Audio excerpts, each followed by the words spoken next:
আমরা নিরপেক্ষ নই, আমরা মুক্তিযুদ্ধের পক্ষে। শুধু দর্শক শ্রোতা, দৃষ্টিকোণ ৭১-এর পক্ষ থেকে আপনাদের স্বাগত জানাই। আজকে একটি বিশেষ দিন, বাংলাদেশের জন্য আরেকটি কালো দিনও বলা যায়। এটা ইতিহাসে এই দিনটা হয়তো আগামীতে একটি কলঙ্কজনক অধ্যায় হিসেবে লেখা হয়ে যাবে। তো বাঙালি জাতি তাকিয়ে আছে, বাঙালি জাতি প্রতিবাদ করছে।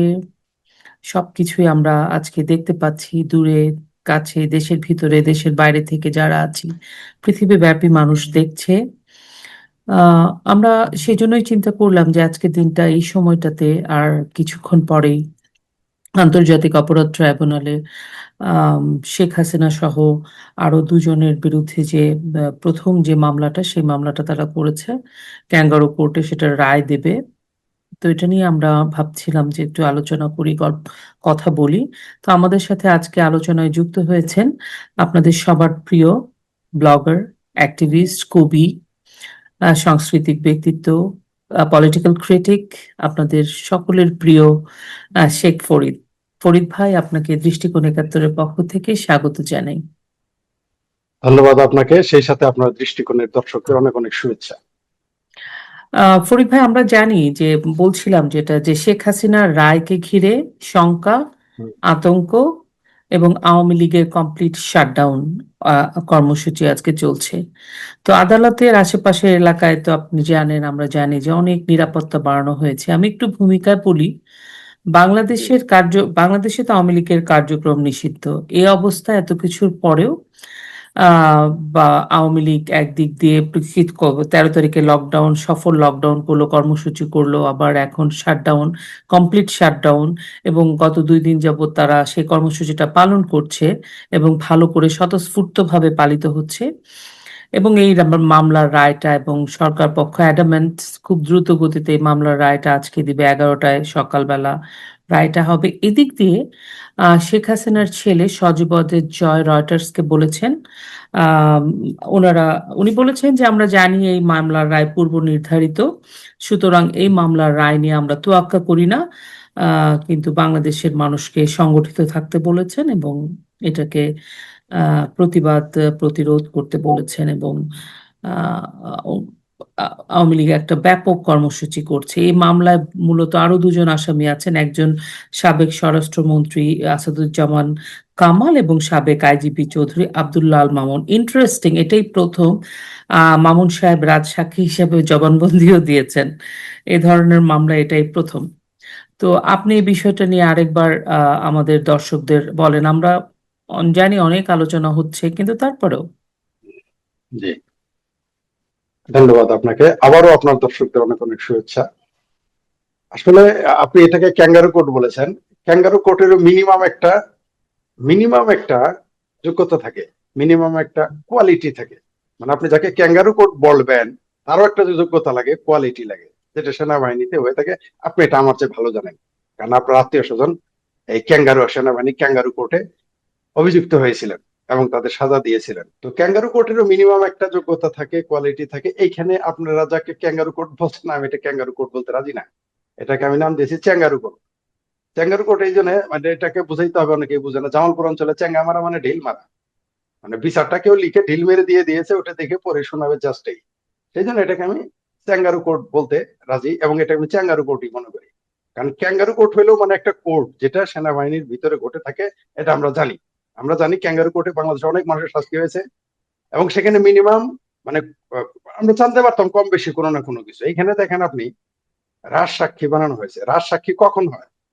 যখন কোনো ঘটনার তথ্য উপাত্ত খুঁজে পাওয়া যায় না, তখন আপনার রাজসাক্ষী দরকার দরকার আপনার।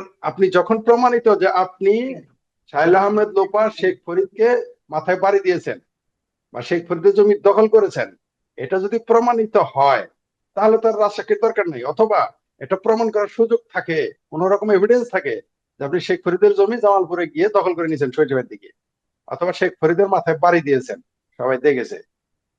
এটা যদি প্রমাণ করতে যখন না পারবেন, তখন না সাক্ষী হিসেবে আপনার বোনকে, আপনার ভাইকে, আপনার সন্তানকে দাঁড় করানো যেতে পারে। মানে কোনো এভিডেন্স নাই, যে তাদের ভাষায় শেখ হাসিনা অর্ডার দিয়েছে, গুলি করেছে, মেরে ফেলেছে, এখানে রাজসাক্ষী দিয়ে আপনি কি করবেন? রাজসাক্ষীর তো আপনার দরকার নাই, নাম্বার ওয়ান। নাম্বার টু, এই আদালতটাই তো অবৈধ, এই স্যাঙ্গারু কোর্টটাই তো অবৈধ। কারণ আদালত জনগণের আদালত হয়, সরকারের আদালত হয়, আর ক্যাঙ্গারু কোর্ট সেনাবাহিনীরা। এটা কার আদালত? এটা তো হচ্ছে ইউনূস আর জামাতের আদালত। ওই যে আহ শেখ হাসিনার পুত্র সজীব ওয়াজেদ জয় বলেছেন, আপনি যেটা বললেন যে তিনি বলেছেন যে রায়টা আগেই নির্ধারিত ছিল, ঘোষণা করা হচ্ছে, এটা তো সবাই জানে, তিনি ঠিকই বলেছেন। এটা শুধু সজীব ওয়াজেদ জয় জানে না, বাংলাদেশের সকল মানুষই জানে, তার পক্ষের মানুষও জানে, তার বিপক্ষের মানুষও জানে, সবাই জানে এই রায়টা আগেই নির্ধারণ করে ফেলা হয়েছে কি কি রায় দেওয়া হবে। মানে এই যে যে গোলাম আজমকে জেল দেওয়া হয়েছে, সাইদিকে জেল দেওয়া হয়েছে, কাদের মোল্লাকে ফাঁসি দেওয়া হয়েছে, এরকম রাজাকার আল বদর আল শামস এবং পাকিস্তানের যত কোলাবরেট ছিল, যারা 30 লক্ষ খুন এবং লক্ষ লক্ষ অসংখ্য নারীকে ধর্ষণ করার কারণে, ধর্ষণের যারা জড়িত এই অপরাধে, তাদের যখন ফাঁসি দিল, জেল দিল, এই বেদনা তো তারা ভুলতে পারবে না। কারণ ডক্টর হুমায়ুন আজাদের ভাষায় যদি বলি, রাজাকার আজীবন রাজাকার, মুক্তিযোদ্ধার আজীবন মুক্তিযোদ্ধা নাও থাকতে পারে, কিন্তু রাজাকার আজীবন রাজাকার। একজন মুক্তিযোদ্ধার সন্তান যেভাবে যেভাবে একজন রাজাকারের সন্তান চেঁচামেচি করে মুক্তিযুদ্ধের বিরুদ্ধে, সেইভাবে কিন্তু মুক্তিযোদ্ধাদের সন্তানরা চেঁচামেচি করে না। যদি তার জামাতের মতো 25% করতো, বাংলাদেশে একটা রাজাকার থাকতে পারতো না, পালায় চলে যেত বিচার আসার পরে।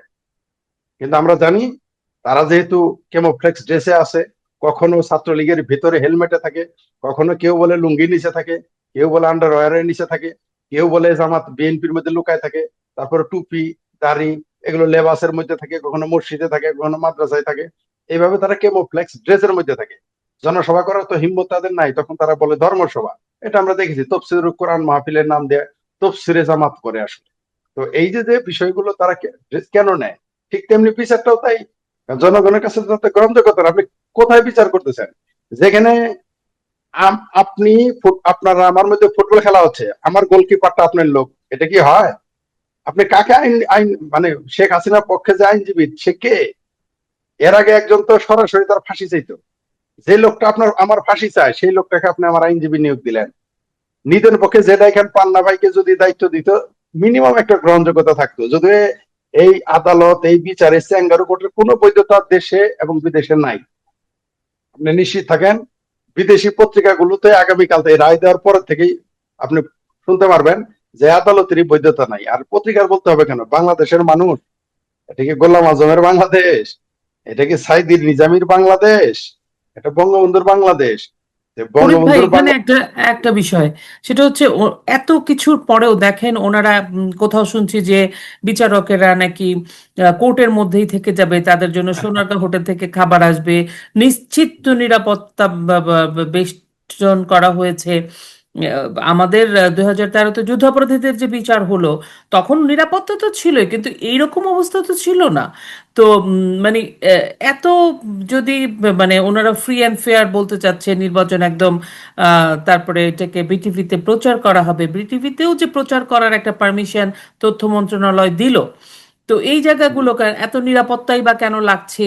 দেশব্যাপী মানে শুনছি গ্রামীণ ব্যাংক জ্বালিয়ে পুড়িয়ে দেওয়া হচ্ছে, তুমুল প্রতিবাদ, মানে এই যে প্রতিটা জায়গায় যদি দেখেন যে মানে মানুষের যে প্রতিবাদ করছে, প্লাস এই যে একটা ট্রায়ালটা টেলিভিশনে দেখাবে, সেটাতে যে তথ্য মন্ত্রণালয় যে পারমিশনটাও দিল, এগুলো নিয়ে কি বলবেন আপনি?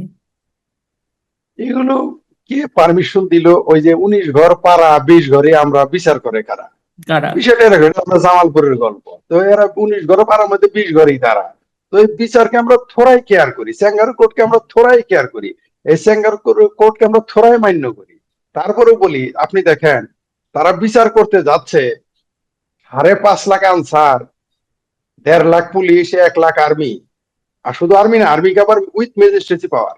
মানে আপনি অবাক করার বিষয়, আর্মি তো আর্মি, সর্বোচ্চ শক্তি তারা প্রয়োগ করার ক্ষমতা রাখে এবং ক্ষমতা সংবিধান তাদের রাখে, সেটা হ্যাঁ। দিয়েছে। তার উপরে আবার ম্যাজিস্ট্রেসি পাওয়ার, মানে কত হাস্যকর ব্যাপার। 1 লাখ আর্মি, তারপর 35,000 বিজিবি, 4,500 নেভি, তারপর আমার ভাবির পোলাদের 9,000 নাকি 9,500, ভাবির পোলা যে সজীব ভুয়া নাকি 9,500 ট্রেনিং দিয়েছে। মানে কাগজে তো 9,500, আসলে তো 90,000 বা আরো বেশি।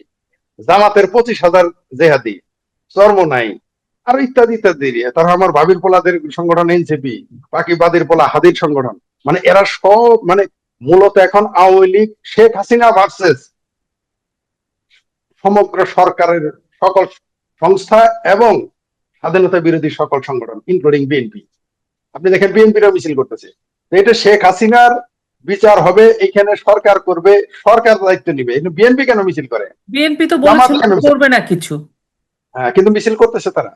আমার কাছে অন্তত 200 উপজেলার ভিডিও ফুটেজ পাঠানো হয়েছে, আমার ফোন হ্যাং হয়ে গেছে, মানে এত ভিডিও। বিএনপি মিছিল করতেছে, জামাত তো খুশির চৌধুরী ভাই হয়ে গেছে, ঠিক আছে। সাদিক কায়েম ইসলাম কায়েম করতে যায়, সাদিক কায়েম করে ফেলছে ঢাকা ভার্সিটিতে তুরস্কের পয়সায়। তুরস্ক এখানে কোটি কোটি টাকা দিল, এটা নিয়ে কেউ কোনো মিডিয়া কোনো কথাই বললো না। আমি একাই চেঁচামেচি করলাম, কেউ বিশ্বাসই করে না। তুরস্ক এখানে টাকা দিয়েছে আমরা জানি, শুধু নীল ক্ষেতের ছাপ্পা মারলে আপনি ভিবি বানাইতে পারবেন না। কারণ পাকিস্তানে তো টাকা নাই, পাকিস্তান তো ভিখারিস্তান, সে তো টাকা দিতে পারবে না। পাকিস্তান আপনাকে দিতে পারবে জঙ্গি আর দিতে পারবে অস্ত্র, এর বাইরে তো দিতে পারবে না। কিছু টাকা তুরস্ক দিয়েছে। যাই হোক, যেটা বলতেছিলাম, আপনি ওর নিরাপত্তা তো তাতে নিতেই হবে। কারণ কি জানেন, বাংলাদেশের এমন মানে এমন এমন রাস্তা বলতেছি না, পথ বলতেছি না, পথ তো রোড তো অনেক, গলি গলি গলি কুচামে, মানে গলির ভিতরে যে গলি, এমন কোন গলি আছে যেখানে বাংলাদেশ আওয়ামী লীগের লোক নাই? এমন কোন গলি আছে যেখানে ছাত্রলীগের লোক নাই? এমন কোন ঘর আছে যেখানে বঙ্গবন্ধুর পক্ষে কথা বলার লোক নাই? তাহলে সেই সেই দেশে আপনি বাংলাদেশ আওয়ামী লীগের সভানেত্রীকে, কয়েকবারের প্রধানমন্ত্রী, বঙ্গবন্ধু কন্যা, আওয়ামী লীগের সভানেত্রী, তাকে আপনি ফাঁসি দেবেন? তো বাংলাদেশের জনগণ এটা মেনে নিবে? তাদের তো ভয় থাকতেই হবে। কারণ আপনাকে এই জন্য ভয়ে থাকতে হবে যে আপনি তো অপরাধীকে ফাঁসি দিচ্ছেন না, আপনি একটা ভালো মানুষকে ফাঁসি দিচ্ছেন। আপনি জেদ করে আপনি আপনার মতো করে একটা কাজ করতে যাচ্ছেন, তো জনগণ তো খেপবেই, জনগণ তো খেপে যাবেই, এটাই স্বাভাবিক। তারা জানে যে পুলিশ তাদের রক্ষা করতে পারবে না, সেনাবাহিনী তাদের রক্ষা করতে পারবে না। ওই ওই ওই কোর্টের ভবনে কয়দিন লুকায় থাকবে তারা? কয়দিন? বাংলাদেশের জনগণকে যত সরল মনে করেন, যত বোকা মনে করেন, করতেই পারেন। এটা যে কেউ যে কাউকে মনে করতেই পারে, কিন্তু বাংলাদেশের জনগণ কিন্তু যথাসময়ে যথা কাজটি করে ফেলে। তার প্রমাণ কিন্তু 1952 সাল, তার প্রমাণ কিন্তু 1971। আবার কেউ কেউ বলে এটা 1952 সাল না, এটা 71 সাল না, এটা 2024। জি, এটা 2024, তার সাথে ভয়ঙ্কর কিছু ঘটবে। সেই জন্য তাদেরও লুকায় থাকতে হইতেছে। কয়দিন পরে দেখবেন এরা ক্যান্টনমেন্টে পালায় থাকবে। বঙ্গবন্ধুর যারা খুনি ছিল, আমেরিকা তো ঘুরতে পারে নাই, আজও পারে না। বঙ্গবন্ধুর যারা খুনি ছিল, আপনি কানাডায় আছেন, কানাডায় আজও প্রকাশ্যে ঘুরতে পারে নাই, আজও বের পারে হয় না। না। হুম। হ্যাঁ, কেন? কেন পারে না? মেজর ওই মেথর ডালিম একবার দেখলাম, সাংঘাতিক ওই আরেক বাটপারের চ্যানেল আসলো, আর তো দেখি না তাকে। কেন? এরা কোথায় গেল? আপনি বঙ্গবন্ধুর খুনি কানাডায় গিয়ে ঘুমাইতে পারে না, ইউরোপে ঘুমাইতে পারে না, আমেরিকায় ঘুমাইতে পারে না, বাংলাদেশে শেখ হাসিনার নামে বিচার করে, অবৈধ বিচার, তাও স্যাঙ্গারু কোর্টের বিচার। আপনি কোর্টে আসেন, হ্যাঁ, যদি এটা স্বচ্ছ বিচার হতো, আপনি কোর্টে যেতেন, সেখানে কথা হতো, তাহলে হয়তো আমার এই কথা বলার, আপনার এই কথা বলার প্রয়োজন পড়তো না। কিন্তু শেখ হাসিনা না, যে কোনো বাংলাদেশের একজন নাগরিককে আপনি অবৈধভাবে চ্যাঙ্গারু কোর্টে বিচার করবেন, আমরা তার বিরোধিতা করব, বাংলাদেশের জনগণ তার বিরোধিতা করবে। এটাই বাংলাদেশের সংস্কৃতি। আপনি এখনো দেখবেন বাংলাদেশে আপনি প্রকাশ্য যদি কাউকে, আপনি গ্রামের কথা বলতেছি, শহরের কথা বলতে পারবো না, গ্রামে আপনি একটা অন্যায় করলে সহজ আপনি কেউ ছেড়ে দিবে না, ঘেরাও করে ফেলবে আপনাকে। সে আপনাকে চিনুক চায় না চিনুক। মনে করেন আপনি আমার এলাকায় গেছেন, আপনার সাথে আমার শত্রুতা, আপনার যদি আমি বাড়ি যাওয়ার পেটানো শুরু করি, আমার এলাকার লোকে আমাকে ঘেরাও করবে, বলবে তুই এই মানুষটা মারতেছিস কেন? যে শত্রুতা আছে তার বাড়িতে যা মারবি, এইখানে কেন? এটাই বাংলাদেশের সংস্কৃতি। তো শেখ হাসিনাকে আপনি ফাঁসি দিবেন অবৈধভাবে একটা স্যাঙ্গারু কোর্টের মধ্যে, বাংলাদেশের জনগণ মেনে নিবে? এরা বাংলাদেশের কোর্ট তো দূরের কথা, বাংলাদেশের আদালত তো দূরের কথা, বাংলাদেশের পুলিশের হেডকোয়ার্টার তো দূরের কথা, আর্মির হেডকোয়ার্টার তো দূরের কথা, এরা বিদেশে গিয়ে পালায় থাকতে পারবে না। আপনি জানেন যে কানাডাতে একজন বঙ্গবন্ধুর খুনিকে ঘুষি মেরেছিল, তার সাথে আমার কথা হয়, এবং পত্রিকায় এটা এসেছিল। 1 বছর তাকে, সে কিন্তু অদ্ভুত ব্যাপার শুনেন, যে লোকটা বঙ্গবন্ধুর খুনিকে ঘুষি মেরেছিলেন তিনি কখনোই আওয়ামী লীগ করেন নাই, এখনো আওয়ামী লীগ করেন না। কোন আওয়ামী লীগ কিন্তু তাকে ঘুষি মারে নাই। তার নাম হচ্ছিল আনোয়ার হোসেন মুকুল ভাই। তিনি বাসদ করতেন। তিনি ওই ওই যে ছাত্রদের যে 90-এর গণ আন্দোলনের অন্যতম একজন ছাত্র নেতা ছিলেন। তাহলে তিনি তো এখনো আওয়ামী লীগ করেন না, এখনো তিনি কট্টর আওয়ামী লীগের সমালোচক। কিন্তু সেই ব্যক্তির হাতেই মার খেয়েছে বঙ্গবন্ধুর খুনিরা, তাহলে আওয়ামী লীগের লোক বসে থাকবে? আমি বলে দিতে চাই, এটা 75 নয়, এইটা 2025।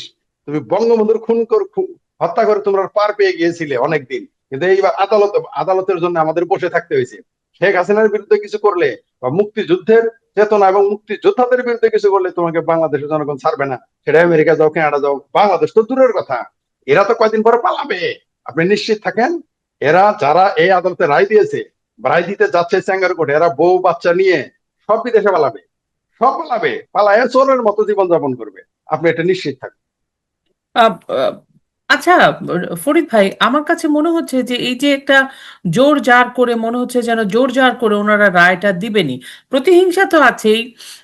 তারপরে তাদের যে জিঘাংসা, একাত্তর, জামাত, ইউনূস, সবাই সবকিছু মিলে, এবং শেখ হাসিনার প্রতি তো শুধু আম, ব্যক্তিগত জিঘাংসা না, শেখ হাসিনা যেহেতু মুক্তিযুদ্ধের পক্ষে, তার বাবা, ওনার বাবা বঙ্গবন্ধু শেখ মুজিবুর রহমান নেতৃত্বে আমরা ওনার কারণে আমরা দেশ পেয়েছি, সবকিছু মিলে তাদের সব রাগ গিয়ে ওনার উপরে।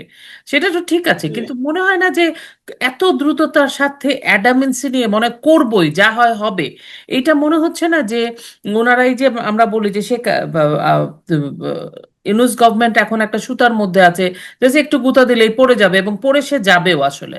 তো মনে হয় না যে যেই এজেন্ডা নিয়ে এসেছিল, হয়তো এটা তাদের একটা এজেন্ডার মধ্যে ছিল যে এটা সামহাও এনিহাও তোমাদেরকে করতে হবে, তোমাদের চলে যাওয়ার আগে এই কাজটা করতে হবে। ব্যাপারটা কি এরকম মনে হয় আপনার? কোনো সন্দেহ নাই, এটা তো পরিষ্কার। আপনি আচ্ছা, আপনার মামলাটা হইলো কবে আর রায় হইলো কবে? হুম। এত বড় একটা মামলা আপনি 3 মাসে এই রায় দিয়ে দিলেন। আরে ভাই, একটা চুরি, একটা চোরকে সাজা দিতে তো 3 মাস আপনি পারেন না? একটা চোর, একটা গরু চোরকে আপনি সাজা দিতে পারবেন না এত তাড়াতাড়ি? বাংলাদেশে আপনি দেখেন, বাংলাদেশের আইনের একটা উদাহরণ দেই। ধানমন্ডিতে একটা নারীকে পেটানো হইলো, একটা তরুণী একটা মায়ের বয়সী মহিলাকে পেটাইলো। সেই মেয়েটা হাস্যরস নাচতেছে, গান গাইতেছে, আর যে মহিলাকে পেটাইলো তাকে আপনি জেলে দিলেন, এবং শুধু জেলেই দেন নাই, হাজতেই দেন নাই, সাথে তাকে হত্যা মামলা দিয়েছেন। দিয়ে তো দিয়েছেন। এই দিয়েছে, তো এই সমস্ত মামলা এখন তো বোঝাই যাচ্ছে যে আদালতটা আসলে কার, এটা কারা চালায়।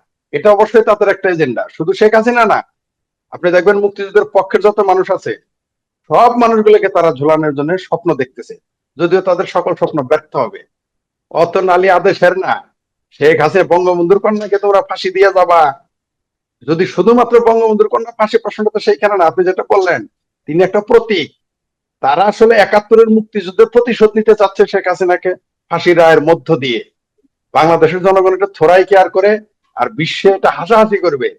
আপনি যেটাকে মানব যে গণ আদালত, যে আদালত তারা বসিয়েছে, এই আদালতকে বিশ্ব মানবে না তো। বাংলাদেশের জনগণ তো প্রত্যাখ্যান করেছে 13 তারিখে, বুঝিয়ে দিয়েছে। আর আজকে আপনি জানেন বাংলাদেশে কি হচ্ছে। আর যেটা বললেন গ্রামীণ ব্যাংকের সামনে ককটেল মারে, তারপরে কি যেন জর্দার কৌটা, ওটা ককটেল মানে তো জর্দার কৌটা, ওই যে তারপরে ওই রেজওয়ানার বাড়ির সামনে নাকি উপদেষ্টার সামনে। আরে ভাই, এতে তো বাড়িই থাকবে না এই দেশে একদিন। বাংলাদেশে আগামীতে 2টা জিনিস থাকবে না, আপনি লিখে রাখতে পারেন। একটা হচ্ছে গ্রামীণ ব্যাংকের অফিস এবং গ্রামীণ ব্যাংক শব্দ, আর একটা হচ্ছে আপনার এই জামাতের অফিস। এই দুটো অস্তিত্ব বাংলাদেশে থাকবে না। এরা এরা এদের পাপের 16 কলা পূর্ণ করে ফেলেছে। এদের পাপের 16 কলা না, 32 কলা পূর্ণ করে ফেলেছে। বাংলাদেশের জনগণ বঙ্গবন্ধু তাদের ক্ষমা করে দিয়েছিল, বা ভুলে যেতে চেয়েছিল, মানে ভুলেও গিয়েছিল। কিন্তু 2005 সালে 5ই আগস্টের পরে জামাত তার স্বরূপে ফিরে এসেছে, জনগণ সেটা দেখতেছে। আপনি নিশ্চিত থাকেন, আগামীতে গ্রামীণ ব্যাংক, ইউনুস, এই শব্দগুলোই বাংলাদেশে থাকবে না।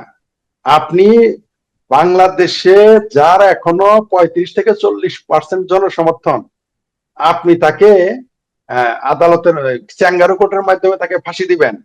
যারা ফাঁসি দিতেছে যেই সরকার, এই সরকারের সাথে তো আত্মীয় স্বজনই নাই।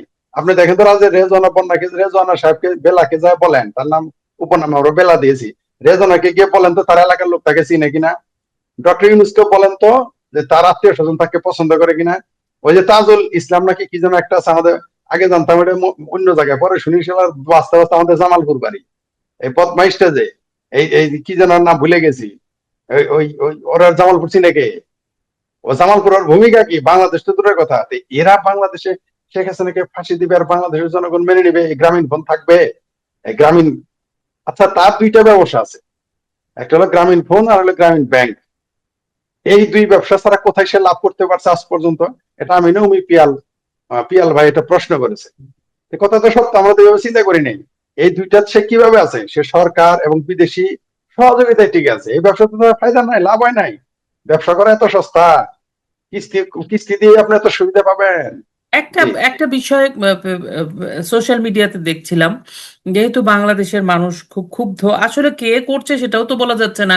জামাতের লোকরা করেও এটা আওয়ামী লীগের উপর দায় চাপানোর চেষ্টা করছে, সেটাও শোনা যাচ্ছে, করতেই কারণ হবে। শিবির ধরা পড়েছে। কিন্তু গ্রামীণ অফিসকে, গ্রামীণের যে অফিসগুলো সেগুলো অনেক জ্বালিয়ে পুড়িয়ে দিচ্ছে। কিন্তু এটা জি নিয়ে সোশ্যাল মিডিয়াতে অনেক আহ, আমাদের পক্ষেরও, মুক্তিযুদ্ধের পক্ষের মানুষ বলছে না এটা করা ঠিক নয়, স্থাপনা ভাঙা ঠিক নয়। কিন্তু এবং আরো অনেক সুশীলরাও বলছে এটা করা ঠিক নয়। কিন্তু যখন নাকি আমাদের মেট্রো রেল, আমাদের 32 নম্বর, আমাদের বেতার ভবন, এই বড় বড় জায়গাগুলা এবং মানে শত শত গার্মেন্টস ফ্যাক্টরি পুড়ে ফেলা হলো, ধ্বংস করে দেওয়া হলো, তখন তো এত নীতির কথা কেউ বলেনি। এটা তো ওনার, আসলে তো এটা ওনার নিজস্ব ইয়া, তাই না? তো আপনি এই বিষয়টা নিয়ে কি বলবেন? আমাদের আমাদের জামাল ভাইয়ের আরেকটা গল্প আছে, যে নিজের পোলারে থাপড়া দিলে হাতে ব্যথা পাওয়া যায়। অন্য সতীনের পোলারে মারতে কিন্তু বেলান দিয়ে মারলে, বেলান ছিলেন তো যে রুটি বেলে, ওই বেলান দিয়ে পিটাইলেও ব্যথা পায় না। কিন্তু নিজের পোলারে হাত দিয়ে যদি মারে তাহলে হাতে ব্যথা পায় মায়ে, কারণ পোলাটা তো নিজে। গ্রামীণ ডক্টর ইউনূসের পক্ষে এখন সুশীল বলেন, কুশীল বলেন, যারাই বলেন, আমি কোনো সংঘর্ষের পক্ষে না, আমিও চাই না ওইটা ঘটুক। কিন্তু ওই যে যে প্রশ্নটা আপনি করলেন, মানে সতীনের পোলারে মারতে খুব মজা, হুম। নিজের পোলার বেলায় আসলে ব্যথা পাওয়া যায়, হাতেই ব্যথা পায় নিচে চর দিতে। আমাদের এলাকায় একটা বিচার সালিশ হয়েছিল। বিচার সালিশের মধ্যে আমার বন্ধুরা আসামি ছিল। সেখানে আমার এক বন্ধুকে যখন শাস্তি দেয় যে যার যার সন্তানকে সে শাস্তি দিয়ে নিয়ে যাও, এটা রায় হয়ে গেল, কিন্তু কঠোর শাস্তি দিতে হবে। সবাই 8 জন আসামি ছিল, প্রত্যেকেরা মারতে মারতে অজ্ঞান করে ফেলছে। আমার এক বন্ধুকে না, মানে কানে ধরছে, কানে ধরে টানতেছে, তখন লোকজন হাসাহাসি করে, কয় আমার পোলারে চাক্কু মারলো তখন তুমি হাইসা খেলে চললা, আর এখন শাস্তি দিতে গেছে কানে ধরে ঘোরা, ফাজলামি করা। পরে তার ওই চাচা সহ তার সহ লোকজন পেটাইছে, 2জনরাই পেটাইছে। মানে শুধু আমার বন্ধু না, তার চাচারে সহ পিটাইছে। এদের এদের ওই কাজ করতে হবে। যারা এখন বলতেছে না যে গ্রামীণ ব্যাংকে আগুন দেওয়া ঠিক না, অবশ্যই ঠিক না, আমরা কি বলছি ঠিক, কিন্তু জনগণের সামনে তো এগুলো কুলাবে না। 32 নম্বর আগুন দেওয়া যায়, মেট্রো রেলে আগুন দেওয়া যায়, আওয়ামী লীগের লোক পাইলে পিটে তাকে মেরে তাকে হত্যা মামলা দেওয়া যায়। আর ওই গ্রামীণ ব্যাংকের সামনে 2টা ফটকা ফুটে গেছে, আর এতে তাদের পাঁচ আটটা জ্বলে যাচ্ছে, কেঁপে উঠেছে, আসমান কেঁপে উঠে তাদের কখনো কারো কারো।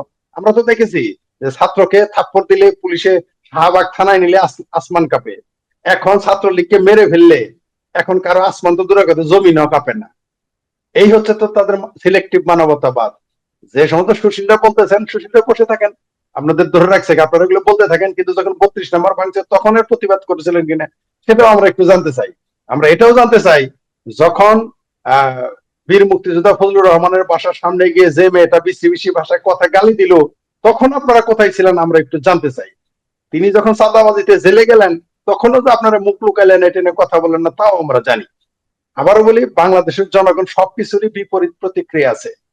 আপনি একটা মঈনুদ্দিন খান, কমরেড মঈনুদ্দিন খান বাদলের কবর আগুন লাগাবেন, তার কবর ভেঙে দিবেন, আপনি মুক্তিযোদ্ধার গলায় জুতা মালা দিবেন, আপনি কবর থেকে লাশ উঠে পুড়ে ফেলবেন, আর আমি আপনার গায়ে একটু, আপনার এ থেকে একটু ভেঙচি দিতে পারবো না, তখন মানবাধিকার নষ্ট হয়ে যায়। ভেসকে দিতে পারবো, ভেসকে বুঝেন তো, দাঁত কেলানো আর কি, বানরের মতো দাঁত কেলাইতে পারবো না, এটা মানবাধিকার ক্ষুণ্ণ হয়ে যায়। এই সমস্ত সুশীলগিরি নিয়ে পাকিস্তান যান, না হলে আমেরিকা চলে যান আপনারা। বাংলাদেশের জনগণ এঁটেল মাটির মতো, যেমন তারা দোয়ার পলিতে যেমন বন্যা আসলে যেমন দোয়া পলির মতো নরম হয়ে যায়, তেমনি চৈত্র মাসে কিন্তু তারা ঢেল হয়ে যায়, শক্ত, যেটা মারলে মাথা ফেটে যায়। এটাই বাংলাদেশের জনগণ। বাংলাদেশের জনগণ পলি মাটি হইতেও জানে, বাংলাদেশের জনগণ শক্ত এঁটেল মাটিও হইতে জানে। সেটা বাংলাদেশের জনগণ বুঝবে কখন কি করবে কি করবে না। এই সমস্ত সুশীল কুশীলদের কথা শুনলে বাংলাদেশের মুক্তিযুদ্ধটা হইতো না, আমরা দেশ স্বাধীন হইতাম না, পাকিস্তানিদের আচ্ছা, চাপরাশি সুশীল থাকতো। প্রসঙ্গে একটা কথা আমি আপনার কাছ থেকে জানতে চাই। এই যে বাংলাদেশ এখন, সত্যি কথা বলতে, যে আওয়ামী লীগের, আওয়ামী লীগ বলতেছি, আজকের যে রায়টা সেটা বিটিভিতে প্রচার করা হবে, এবং বিটিভিতে আপনি জানেন যে মাহফুজ আলমের যখন একটা কমেন্ট করেছিল কি নিয়ে, সে কথা বলতে পারে না বা অনেক কিছু নিয়ে ঠিকঠাক মতো তথ্য মন্ত্রণালয় চলছে না, তখন তার উপরে একটা 5 সদস্য বিশিষ্ট একটা একটা উপদেষ্টা মণ্ডলী তৈরি করে দেওয়া হয়েছে, গঠন করা হয়েছে, যারা তাকে উপদেশ দিবে। তথ্য উপদেষ্টাকে আবার উপদেশ উপদেশ দিবে। সেইটার এটা তো হইতেছে জানতাম না, প্রধান এটা হচ্ছে তো জানতাম না। ওয়াহিদুদ্দিন মাহমুদ, মাহমুদ, হ্যাঁ, এবং আদিলুর রহমান, রেজওয়ানা, ওনারা সবাই। হুম। তো এই যে ওয়াহিদুদ্দিন মাহমুদের মতো 77 ইয়ার্স অর 80 ইয়ার্স ওল্ডের একজন বয়স্ক, সবাই তাকে সুশীল বলে, যেহেতু আপনি সুশীল বলেছেন, উনি এরকম একটা দায়িত্ব নিলেন কিভাবে? এবং এইখানে যে উনি এটাকে প্রচার করবেন, এই যে একটা রাজনৈতিক একটা আগামী সময়টা, তো এটা একটা খুব বাজে নজির স্থাপন হয়ে গেল না? মানে এটাকে বিটিভি এটাকে প্রচার করবে, এটার ভিত্তিটা কি? মানে এই ধরনের মামলাগুলোকে এভাবে বিচারে প্রচার করা মানে করে কি এটাকে আইনি বৈধতা চাচ্ছে, নাকি আসলে কি প্রমাণ করতে চাইছে? এবং এই এখন ভদ্রলোক এটার প্রধান কিভাবে হয়, এবং হলেও বা এই পারমিশনটা দেয় কিভাবে? এই যে লোকগুলো, এই যে সুশীল নামের লোকগুলো যে এই ধরনের টোটাল ইউনুসের সিন্ডিকেটে একে একে যুক্ত হয়ে গেলেন, ওনারা কি আসলেও এরকমই? ওনাদের চেহারাটা কি ওনাদের এই 70s 80s ওনারা সুযোগ পেয়ে ওনাদের পুরো চেহারাটা জাতি দেখছে, নাকি ওনারা বাই মিস্টেক এগুলোতে যুক্ত হয়ে গেছে এই ধরনের? না না না, আপনি কি বলেন? বাই বাই মিস্টেক কিভাবে হয়? এগুলো বাই মিস্টেক না, এগুলো জানকে মানে জেনে বুঝে এগুলো ঘটাচ্ছে। আপনাকে বলি, আমাদের ওই বাংলা আরেকটা প্রবাদ আছে, আপনিও জানেন, যখন যদি কাম না থাকে তো খইবাজ, নাই কাজ তো খইবাজ। এত কোনো কাজ নাই, দেশের উন্নয়ন নাই। এরা এই যে 17-16 মাস যাবত তারা ক্ষমতায়, একটা কালভার্ট বানাইছে, ব্রিজ তো দূরের কথা, একটা কালভার্ট বানিয়েছে কিনা? 1 টাকা বিদেশি বিনিয়োগ তো দূরের কথা, বাংলাদেশের কেউ বিনিয়োগ করেছে কিনা? ডক্টর ইউনুস, এই বাটপার ইউনুস, এই আদম ব্যাপার ইউনুস নিজে বিনিয়োগ করেছে কিনা বলুক? জামাতের এত টাকা, তারা জাকাত আনে, ব্যাংক আছে, মধ্যপ্রাচ্য তাদের, ইয়ানতের টাকাও আছে। আপনি বলেন জামাত নতুন কোন জায়গায় 10 টাকা ইনভেস্ট করেছে? করে নাই। বিএনপির কোন শিল্পপতিটা একটা ইনভেস্ট করেছে 1 টাকা? করে নাই। এখন তো কাজ নাই, কাজ না থাকলে তো খই বাঁচতে হবে। এই জন্য তারা এটা করে। আর যেটা বললেন যারা, আমি এটা জানতামই না যে উপদেষ্টার আবার উপদেষ্টা হয়। আমি আপনার কাছে জানলাম, অর্থাৎ আচ্ছির উপরে আচ্ছি ধরা, মানে ভিখারির আচ্ছি ধরেছে, সে আচ্ছির উপরে কেউ আচ্ছি ধরেছে বা নিচে আচ্ছি ধরেছে, বিষয়টা এরকম। মানে আমি আর হাসি আসতেছে যে একদিকে হইতে পারে যে এরা আমার ভাবির পোলারা শিশু, দুধের শিশু, দুধের শিশুদের উপদেষ্টা বানাইছে, অপদেষ্টা। আসলে তার উপদেষ্টা না অপদেষ্টা? উপদেষ্টা তো ভালো কাজ। উপদেষ্টা মানে কি? তারা সর্বোচ্চ সম্মানের একজন উপদেষ্টা। মানে কি? আপনি একটা দায়িত্বে আছেন, আপনি আমাকে উপদেষ্টা বানাইলেন, মানে কি? আমাকে একটা সর্বোচ্চ সম্মানের জায়গা দিলেন, যেখান থেকে আমি আপনাকে সর্বোচ্চ ভালো কাজটা করে দিব দেশের এবং জনগণের সাথে। এরা তো উল্টা, এরা তো আসছে নিজের স্বার্থে। এরা জিঘাংসা, ব্যক্তিগত জিঘাংসা, এরা ব্যক্তিগত প্রতিহিংসা বাস্তবায়ন করার জন্য আসছে। আপনি দেখেন, আপনি বলেন যারা এরা কি 70 বছরে বা 60 বছরে ভুল করে আসছে? না পা, ভুল করে আসে নাই। 5ই আগস্ট যদি না আনতো, তাহলে তো আমরা জানতে পারতাম না যে সায়ান কে, তাহলে তো আমরা জানতে পারতাম না বাঁধন কে, 5ই আগস্ট না আসলে তো আমরা জানতে পারতাম না তিশা, তিশার ভাতার কে। 5ই আগস্ট না আসলে তো আমরা অনেক মুখোশ চিনতে পারতাম না, যে আমরা যার সাথে গণজাগরণ মঞ্চের জয় বাংলা একসাথে স্লোগান দিয়েছি, বরং আমার সাথে জোরে স্লোগান দিয়েছে। আমাকে বলতো, এই ফরিদ জোরে স্লোগান দাও, তুমি আওয়ামী লীগ করো না দেখে জয় বাংলা স্লোগান আসতে বলো কেন? সেই লোকটা এখন জয় বাংলা স্লোগানের বিরুদ্ধে হবে। আপনি আপনি তাকে চেনেন? আপনি তাকে জানেন? যে ব্যক্তির আমাকে তো ফরিদ তুমি তো জয় বাংলা আসতে বলো কেন, এটা বলেছে আমাকে।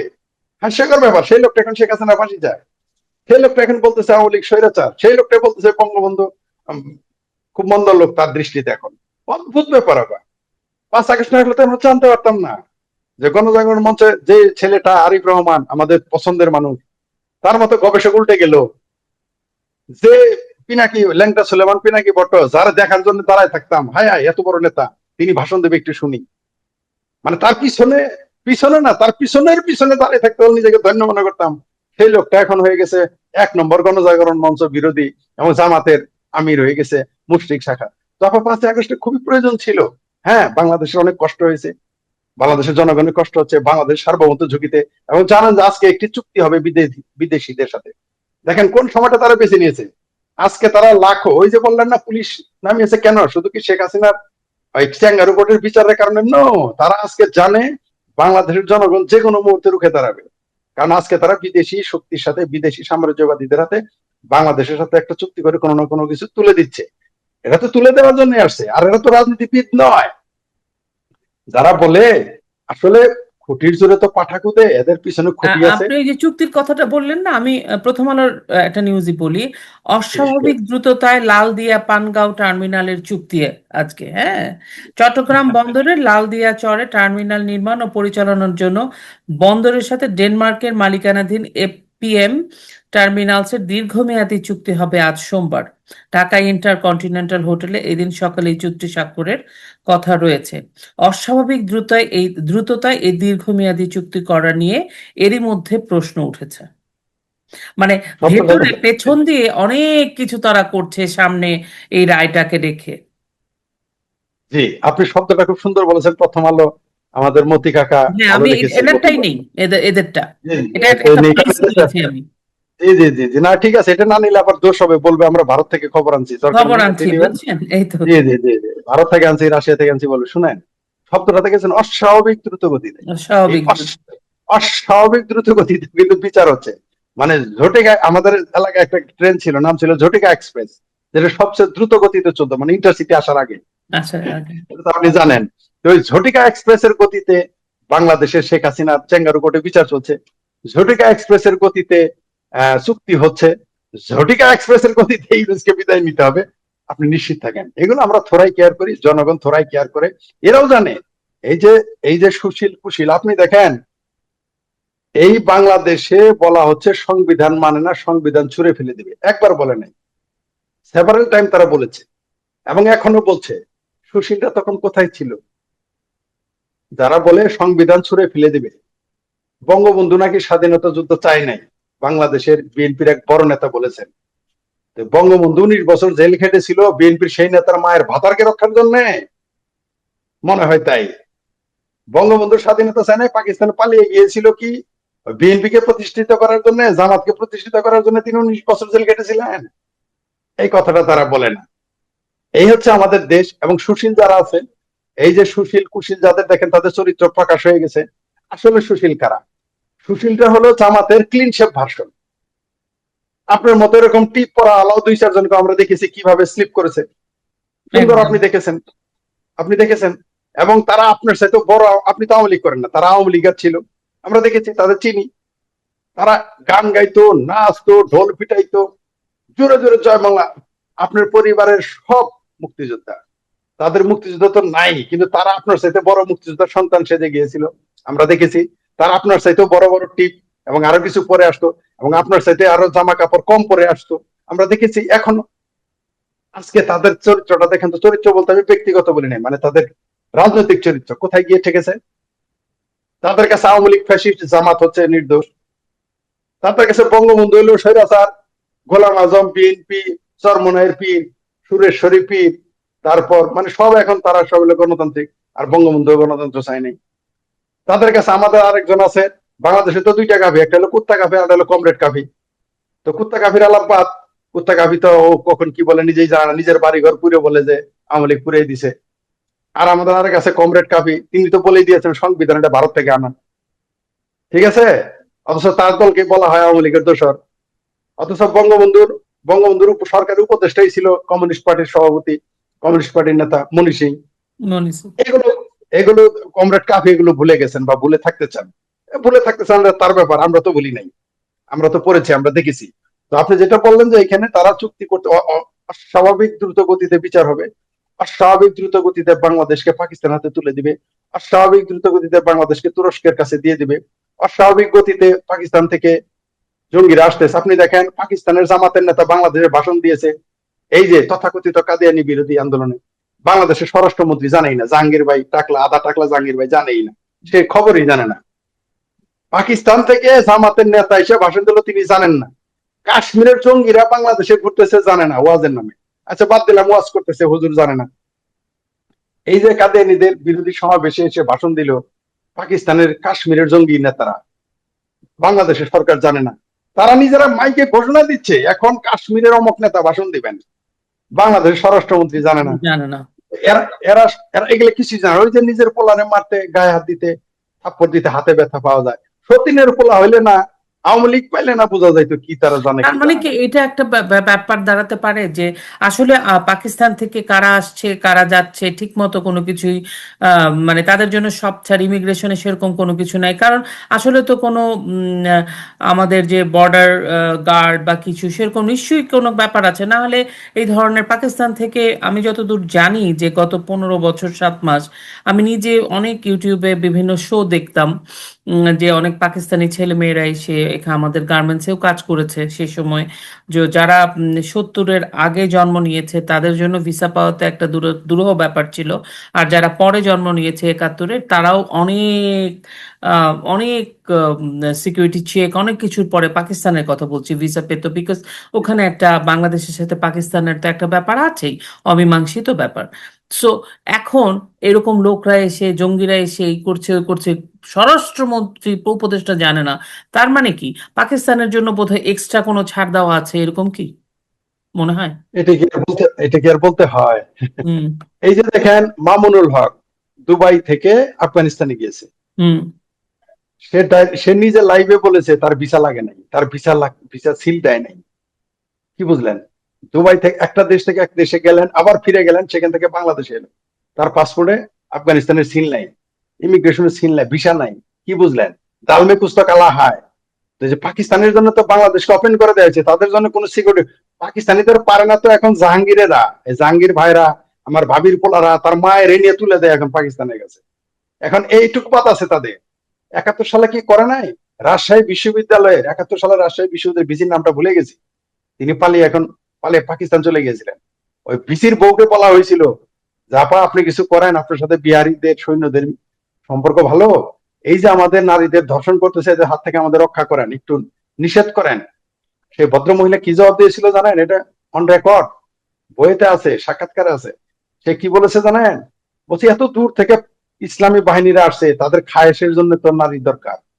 এটা বাংলাদেশের নারী বলেছে 1971-এ। তো এই এই জেনারেশনটা তো এখনো আছে, সেই শক্তিটা তো এখনো আছে। তারা পারলে এখন তাদের মা বোনকে পাকিস্তানে, আপনি সিলেটের একটা ঘটনা পড়বেন যে নিজের কন্যাকে পাক বাহিনীর হাতে তুলে দিত, বইয়ের মধ্যে লেখা আছে সেটা। এই বইগুলো আমি পড়েছি, এই বইগুলো আমি বিক্রিও করেছি। তো এই হচ্ছে বাংলাদেশের মানুষের চিন্তা চেতনা। এই যে আজকে দেখেন না, পাকিস্তানের সেনাবাহিনীর প্রধান বলছে যে তার বাহিনী নাকি আল্লাহর বাহিনী, এটা তাদের আল্লাহর বাহিনী। আল্লাহর বাহিনী বাংলাদেশে তাহলে দর্শন করেছে? আপনিও সম্ভবত পোস্ট দিয়েছেন। আল্লাহর বাহিনী কি তাহলে বাংলাদেশে খুন করেছে আমি 30 লাখ? দিয়েছেন। হ্যাঁ, এই আল্লাহর বাহিনী কি তাহলে আফগানিস্তানে বিমান হামলা করতেছে? এই আল্লাহর বাহিনী তাহলে ইরানে গিয়ে মারে? এই আল্লাহর বাহিনী তাহলে কি বেলুচ মুসলমানদের হত্যা করে? এই আল্লাহর বাহিনী 25,000 ফিলিস্তিনিকে জর্ডানে হত্যা করেছে? এই আল্লাহর বাহিনী কি এই আল্লাহর বাহিনী কি পাকিস্তানের সাবেক প্রধানমন্ত্রীকে জেলখানায় বলাৎকার করেছে? পত্রিকায় এসেছে। মানে কিরকম একটা সেইম, মানে এর চেয়ে লজ্জার, এরা কত সেইমলেস, এরা কত লজ্জাহীন যে তাদের সাবেক প্রধানমন্ত্রীকে জেলখানায় বলাৎকার করে এই সেনাবাহিনী, আল্লাহর বাহিনী। এবং এই আল্লাহর বাহিনী জীবনে কোনোদিন যুদ্ধে জিতে নাই, সবচেয়ে হাস্যকর ব্যাপার, কোনোদিন। এবং তারপরে তারা নাম লেখে ফিল্ড মার্শাল, ও না ফিল্ড মার্শাল, আসলে লেখা উচিত ফিল্ড মার্শাল, কিন্তু এরা ভুলে আমরা পড়ি ফিল্ড মার্শাল। তো এই যে যে এদের এদের শুধু তাই না পা, এই জঙ্গিরা আমার জামালপুর সদর না, জেলা না, উপজেলা শহরে চলে গেছে। জহুর এলাহি নাহি কি যেন নাম, একটা পাকিস্তানি জঙ্গি, যে জয়শে মোহাম্মদের হাফিজ সাইদের রাইট হ্যান্ড, সে আমাদের সরষে বাড়িতে ওয়াজ করে গেছে। তারা ধর্মের ও। নামে ওয়াজ করতেছে। হ্যাঁ, এই তো 4 নভেম্বর আমার সরষে বাড়িতে ওয়াজ করে গেছে। আমি এটা পোস্ট দিয়েছি, অনেককে সতর্ক করেছি, পরে অনেকেই কারা কারা ছবি তুলে পরে ডিলিট করে দিয়েছে। এই জঙ্গি সরিষাবাড়িতে একটা উপজেলা শহরে চলে গিয়েছে একটা জঙ্গি। আপনি কি মনে করেছেন এটা আমাদের জাহাঙ্গীর ভাইয়ের অনুমতি ছাড়া হচ্ছে? জাহাঙ্গীর ভাই মানে ওই যে স্বরাষ্ট্র উপদেষ্টা, আসলে তাকে বাংলাদেশের স্বরাষ্ট্র উপদেষ্টা না বলে পাকিস্তানের স্বরাষ্ট্র উপদেষ্টা বললেই ভালো হয়। নইলে এরা কিভাবে আসে? তিনি জানেন না, স্বরাষ্ট্র উপদেষ্টা জানেন না বাংলাদেশে পাকিস্তানি জঙ্গিরা ঘুরে, বাংলাদেশের পুলিশ ব্রাশ ফায়ার করতে চায়, এলে স্বরাষ্ট্র উপদেষ্টা জানেন না। আসলে ভুলে উপদেষ্টা বলে ফেলে, আসলে তো হবে উপদেষ্টা। তিনি জানেন না, তিনি কোনো কিছু জানেন না, তিনি শুধু জানেন যে কোথায় কোথায় সাদিক কায়েম প্রতিষ্ঠিত করতে হবে, কোথায় জামাতকে সুবিধা দিতে হবে, কোথায় মুক্তিযুদ্ধের স্মারকগুলো ভাঙতে হবে, এগুলো তিনি খুব ভালো করেই জানেন। 32 নম্বর ভাঙার সময় তার এই পুলিশ কোথায় ছিল যারা বলেছে ব্রাশ ফায়ার করবে কোন বাড়ি ঘর ভাঙতে দেখলে, জ্বালিয়ে দিতে দেখলে? আচ্ছা, একটা জিনিস আপনাকে প্রশ্ন করি আমি, যেটা অনেকেই করতেছে, আমাদের বাংলাদেশের পুলিশ কমিশনার বলছেন, চিটাগাংয়ের নাকি ঢাকার মনে নাই আমার এখন, উনি বলেছেন যে ব্রাশ ফায়ার করবে, একবার বলেছে দেখা মাত্র গুলি করবে যদি গুলি কেউ করবে। জানমালের ক্ষতি, এই জানমালের প্রশ্নটাই ক্ষতি করেছে। বলতাম আপনাকে আপনি। হ্যাঁ, যাই যাই ভালো হয়েছে। তাহলে নিচে আবার লেখা আছে এক লাইন, এটা তার পুলিশের আইনে কোডে লেখা আছে। তাহলে শেখ হাসিনার পুলিশের বেলায় কি আইন আলাদা ছিল? শেখ হাসিনার সময় কি ওই পুলিশের যে রুলস, যেটা বলে কি ওদের যে কোড অফ কন্ডাক্ট যেগুলো আছে পুলিশের রুলস, আর ওই বইটা কি আলাদা নতুন ছাপাইছে এখন? শেখ হাসিনার আমলে তো একই আইন ছিল। তাহলে সেই আইন আপনি কিভাবে বিচার করেন? যদি এখনকার আইজিবি বলতে পারে যে আমি সাধারণ মানুষকে গুলি করব যদি তারা কোনো কিছু জ্বালিয়ে দেয়, তাহলে মেট্রো রেল যারা জ্বালিয়ে দিয়েছে তাদের গুলি করতে এত সমস্যা কোথায়? এরা তো সেই ব্যক্তি যারা বলেছিল মেট্রো রেল জ্বালিয়ে দেই, একটা মানুষের জীবন কখনো ফিরিয়ে আনা যায় না, মেট্রো রেল তো বানানো যাবে, বলে না এরা? তো এখন বলেছে। কোন আইনে গুলি করবে?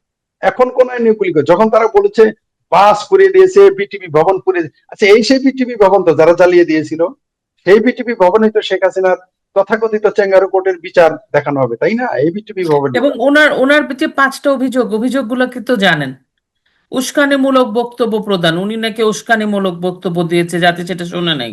হেলিকপ্টার থেকে নাকি ড্রোন, প্রাণঘাতী অস্ত্র ব্যবহার করে হেলিকপ্টার থেকে যদি মারেও ড্রোন থেকে গুলি ভাবে লাগার কথা না। আন্দোলনকারীদের নির্মূল করার নির্দেশ নাকি দিয়েছেন।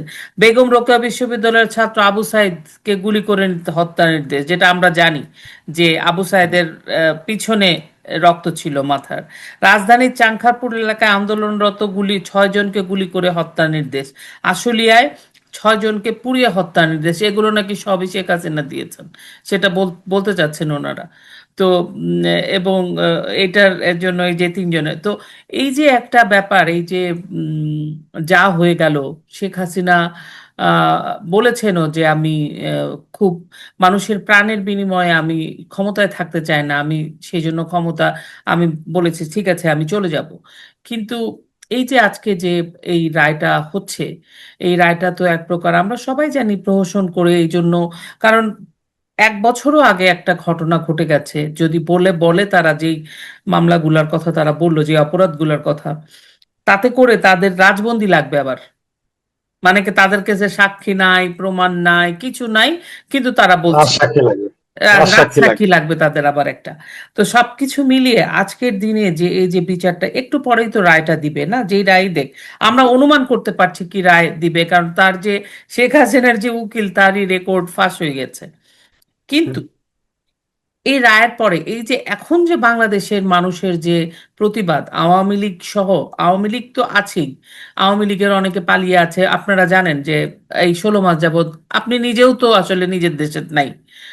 তো তো বলবো বাংলাদেশের না। মানুষের যে এই যে প্রতিবাদ, এই যে প্রতিরোধ, মানে আমি একটা ছবি দেখছিলাম, এই প্রথম আলোরই ছবি দেখছিলাম, নিশ্চিদ্র নিরাপত্তা, মানে একদম কোনায় কোনায় পুরাটা জায়গায় সেনাবাহিনী মোতায়েন করা আছে। তো এইভাবে সিকিউরিটি গার্ড দিয়ে ওনারা কতদিন থাকবে? বা তাহলে তো আগে দেশটাকে আসলে কি নির্বাচন, ওই যে বানচাল করার চেষ্টা, দেশকে ফেইল স্টেট বানানোর একটা ইউনুসের যে মেটিকুলাস প্ল্যান, ইদার ওয়ে, এটা হইলে বাংলাদেশের মানুষ ফুঁসে উঠবে, একটা রক্তারক্তি হবে, যুদ্ধ হবে। আবার শোনা যাচ্ছে যে জামাতের শিবিরের ছেলেপেলেরা রাস্তায় অস্ত্র নিয়ে ঘুরছে। তো সেনাবাহিনী থাকলে শিবিরের ছেলেপেলেদের অস্ত্রের তো দরকার নেই, নিয়ে রাস্তায় ঘোরার তো, মিলিশিয়ার তো দরকার নাই। তার মানে কি, তো ওনারা চাচ্ছে এটা হোক, ব্যাপারটা কি তাই? শুধু আসলেই তাই। একসাথে অনেকগুলা আহ, শিকার তারা করছে, এরকম? তারা, ডক্টর ইউনূস তো আদত একজন ব্যবসায়ী, হুম। তার উপর আবার কি ব্যবসায়ী, টাকা দিয়ে টাকা কামানো পৃথিবীর সবচেয়ে কঠিন। তিনি কিন্তু কোনো পণ্য বিক্রি করেন না। তিনি কি চাল ডাল নুন তেল বিক্রি করেন, না, কাপড় বিক্রি করেন? না। কি করেন? টাকা দিয়ে টাকা আনেন। অর্থাৎ তিনি বালু দিয়ে মানে কই দিয়ে কইয়ের তেলে কই ভাজেন। ভাজেন। খুব শিয়ানা লোক। তো এই যে যে শিয়ানা লোক, সে তো সে তো একটা জায়গায় স্থির থাকবে না। তার অনেকগুলো, তার তার তার খেলোয়াড় 11 জন, কিন্তু ফুটবলও 11টাই, একটা ফুটবলে খেলে না তো সে। তার বল অনেক জায়গায় রাখছে, যখন যে বল গোল পোস্টে আর বডিতে লাথিতে গোল করবে, সে তার সকল অপশন রেডি করে রেখেছে। নইলে কি এই 86 বছর বয়সে বলে যে আমার 50 বছর এখনো মানুষ ক্ষমতা, এটা একটা শিশুও তো বলবে না। একটা দুধের শিশু যে, সেও তো রাজনীতি, যে দুধের শিশু, সেও তো এই কথা কোনোদিন বলবে না, এই ভাষায় বলে না। এমনকি যে লোকটা জবরদখল করে ভোট ছিনতাই করে নেয়, সেও এই কথা বলবে না যে মানুষ আমাকে 50 বছর ক্ষমতায় দেখতে চায়। এত বড় স্টুপিড না বাংলাদেশের মানুষ। যে মেম্বারটা জোর করে, যে আওয়ামী লীগ বা বিএনপির মেম্বার জোর করে ভোট বাক্স সিল মেরে হয়েছে, সেও এই ভাষায় কথা বলবে না। এত বড় বোকা সে নয় যে ডক্টর ইউনূস বলেছে। তো তিনি হচ্ছেন পাকা ব্যবসায়ী। রাজনীতিতে তিনি দুধের শিশু আমার কাছে। শেখ হাসিনার সামনে তো তিনি কিছুই না। আমার সামনেই শেখ ডক্টর ইউনূস দুধের শিশু। বাংলাদেশ আওয়ামী লীগ যদি আমার কাছে পরামর্শ নিত, ডক্টর ইউনূস এতদিন উষ্টা খায় পড়ে যেত। কিন্তু বাংলাদেশ আওয়ামী লীগ যে কার পরামর্শে চলে, এটাও আমার একটা ডাউট আছে। ডক্টর ইউনূস অরাজনৈতিক ব্যক্তি কিভাবে টিকে থাকে? কিভাবে বাংলাদেশের 30 থেকে 35% মানুষ শেখ হাসিনাকে আওয়ামী লীগকে সমর্থন করার পরেই, এমনকি আমরা যারা মুক্তিযুদ্ধের পক্ষে তারাও আমরা শেখ হাসিনাকে সমর্থন করি, আওয়ামী লীগকে সমর্থন করি, তাহলে তারপরেও কেন আওয়ামী লীগ এই সমস্ত ইউনূস সরকারকে উচ্ছেদ করতে পারতেছে না? তালমে কুস্ত কালা হায়, সেটা হয়তো এখন জানবো না, 6 মাস পরে, 1 বছর পরে, 5 বছর পরে হলো আমরা জানবো কেন দীর্ঘায়িত হলো। সেটা অন্য প্রসঙ্গ। আপনি যেটা বললেন, সবচেয়ে হাস্যকর লাগলো যে শেখ হাসিনা উস্কানিমূলক বক্তব্য দিছে। আচ্ছা, ডক্টর ইউনূস উস্কানিমূলক বক্তব্য দেয় না? ডক্টর ইউনূস তো ডাইরেক্ট স্বীকৃতিমূলক বক্তব্য দিয়েছে যে আমি মেটিকুলাস ডিজাইন আমার বাতিজা, আমি আমার ভাবির ছেলেকে আমেরিকাতে পরিচয় করে দিছে। সরাসরি বলেছে যে মেট্রো রেল পুড়েছে, সরাসরি বলেছে সিরাজগঞ্জের থানায় আগুন দিয়েছে, সরাসরি বলেছে পৃথিবীতে আগুন দিয়েছে, সরাসরি বলেছে যে তারা যদি না মারতো, তারা যদি না জ্বালাইতো, না পুরাইতো, এই আন্দোলন সফল হইতো না। তারা নিজেরা বলেছে। সেগুলো আপনার কাছে উস্কানিমূলক মনে হইলো না? আর শেখ হাসিনার বয়ান উস্কানি, একজন প্রধানমন্ত্রী হিসেবে তিনি কি কি বলেছেন তাদের রেকর্ড আছে। সেগুলো ডক্টর ইউনূস নিজে তো উস্কানি দেয়, ভারতের উস্কানি দিতেছে না যে 7 সিস্টার দখল করবে। যারা ওই যে কয়টা রিটায়ার্ড আর্মি অফিসার, মেজর র্যাঙ্কের, যাদের লেফট রাইট করতে করতে জিন্দেগি চলে গেছে, জীবনে একটা গুলি পাখি শিকার করে নাই, সেই লোক রাওয়ার ভবন থেকে বের হয়ে মহাখালী বা ব্রিজে নিচে এসে বলে 4 দিনে কলকাতা দখল করবে, আমেরিকা তার কাছে কিছু না। হুম। বলছে না যে আমেরিকাও তার কাছে কিছু না, 4 দিনে কলকাতা দখল করবে। তো এই সকল লোক, এগুলো উস্কানি না? এগুলো উস্কানি না? এগুলো কি? তারপরে যখন তারা বলে 32 নম্বর ভেঙে জ্বালিয়ে, 32 নম্বর বাড়ি ভেঙেছে 2 বার, জ্বালিয়ে দিয়েছে, ভেঙেছে 3 বার, জ্বালিয়ে দিয়েছে 2 বার, ওটা উস্কানি না? ওটা উস্কানি হয় কিনা? ও শেখ হাসিনা বক্তব্য দিলে উস্কানি হয়? তাহলে যে এই যে পুলিশ সাহেব, যে পুলিশের কর্মকর্তা যে বললেন যে দেখা মাত্র ব্রাশ ফায়ার করবে, এই শব্দ এইভাবে আসছে মিডিয়াতে। আমি জানি কয়দিন পরে বলবে যে এই মিডিয়ার খবর সত্য নয়। যেমন ওই যে কয়দিন আগে শুনলাম যে ডক্টর ইউনূস হাসপাতালে গেছে ডাইপার নিতে, এখন বলে ওই খবর নাকি মিথ্যা। কয়দিন পরে বলবে এই খবর। এরা যে কখন কি বলে, এরা কয়দিন পরে বলবে যে কয়দিন পরে বলবে কি যে আমরা যে উপদেষ্টা ছিলাম এইটাই খবরই সত্য না, এই কথা বলবে একদিন। নিশ্চিত থাকেন আপনি, আসিফ নজরুলের নামে আপনি যখন মামলা করবেন হবে না, কেন জানেন? কারণ সে নামে এফিডেভিট করছে, সে বলবে আমি তো এই নামের না। আর খলিলুর রহমান আপনি কি নামে মামলা করবেন ওর নামে? যদি বলেন খলিলুর রহমান, সে তখন বলবো আমার নাম তো রজর রহমান। আর যদি বলেন রজর রহমান, সে বলবো আমি তো খলিলুর রহমান। সব বাট করে তারা করে আসে। ডক্টর ইউনূস তো বলবে আমি তো বাংলাদেশি নাগরিক কিনা, আমার তুমি কেন মামলা করো? আর মামলা করবো আমেরিকান কোর্টে। তারপরে জনারের নামে মামলা করবেন, বলবে আমি তো ডেনমার্কের নাগরিক, কেউ বলবে আমি বেলজিয়ামের নাগরিক। তো আমি আশা করি হয়তো আবার 1-2 সপ্তাহের মধ্যে আমরা আবার বসবো আপডেট নিয়ে। আপনি ভালো থাকবেন, সুস্থ থাকবেন। আর আপনার সাথে তো আমার বিভিন্ন শোতে কথা হয়। কথা হবে, জি। আপনার জন্য সুস্থতা কামনা করছি। ভালো থাকবেন বন্ধুরা, আপনারাও ভালো থাকবেন এবং নিরাপদে থাকবেন। আজকে আহ, আপনাদের বিবেচনা, আপনারা দেশটাকে ভালো দেশ চাইলে আপনারা প্রতিবাদ করুন। আওয়ামী লীগের কর্মসূচির সাথে নিজেদেরকে একাত্মতা ঘোষণা করুন, কারণ আজকে আমাদের আসলেও খুবই একটা অন্ধকার সময় যাচ্ছে। আলো চাইলে আমরা এই জন্য কাজ করতে হবে। আপনারা ভালো থাকুন, নিরাপদে থাকুন, সুস্থ থাকুন। জয় বাংলা, জয় বঙ্গবন্ধু।